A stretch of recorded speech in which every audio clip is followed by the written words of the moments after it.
The studio lights flickered, not from any technical glitch, but from sheer anticipation.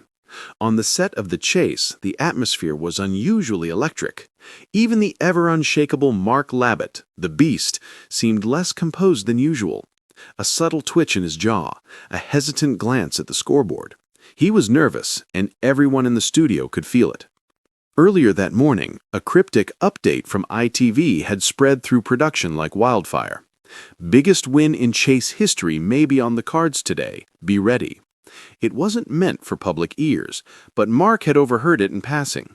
He'd shrugged it off at first, until the final contestant walked onto the stage. Her name was Olivia, mid-30s, a quiet librarian from York with a shy smile and a voice barely above a whisper. She didn't look like a record breaker, but as soon as she sat down for her cash builder round, everything changed. "Your time starts now," Bradley Walsh began, and Olivia transformed. Her answers came rapid fire, not only fast, but absurdly accurate. History, literature, science, obscure world capitals, she breezed through it all. When the timer buzzed, she'd racked up an astonishing 14,000 pounds, solo. The audience gasped. Mark Labbett narrowed his eyes. During the break, Mark paced backstage. He'd seen great players before, but something about Olivia unsettled him. She didn't just know trivia, she lived it. That quiet poise, the razor-sharp timing, she reminded him of a younger version of himself. Back on stage, it got even stranger. Bradley raised an eyebrow. "Right, Olivia, you've built 14,000 pounds. Mark, what are you offering?" Mark, still trying to shake the growing unease, leaned forward. "Low offer, 1,000 pounds. High offer?" He paused. The silence stretched. 80,000 pounds. The audience let out a collective whoa. Bradley nearly dropped his cue cards. "That's generous," he said, glancing at Mark. Mark shrugged. "I like a challenge."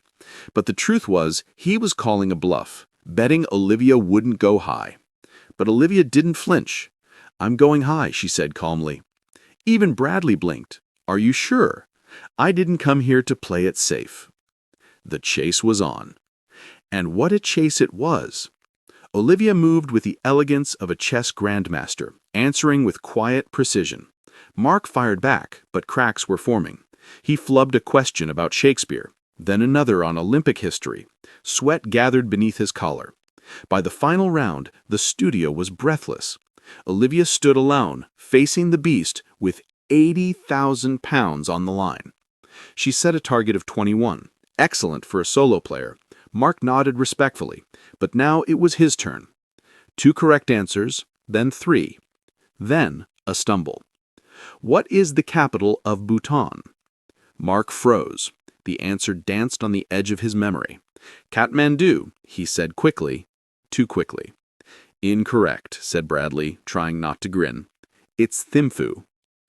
Olivia remained stoic, but the corner of her mouth twitched, just slightly. The timer buzzed before Mark could catch up. The studio erupted.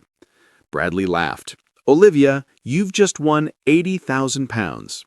The audience roared. Confetti rained. Olivia blinked, then smiled, a warm, genuine grin. Mark walked over and shook her hand. "Well played," he said. "You had me sweating." Olivia smiled back. "You're not so scary when you're nervous." He laughed, the sound genuine. "I'll be hearing about this one for weeks." Backstage, as producers scrambled to edit highlights for ITV's primetime news slot, Mark sat alone for a moment, sipping his water and watching Olivia being swarmed by crew and press. The Beast had been bested, not by brute force, but by quiet brilliance. And as he leaned back in his chair, he couldn't help but grin. Because deep down, Mark Labbett loved the chase, especially when it came with a worthy rival. And today, Olivia had proven herself one of the best.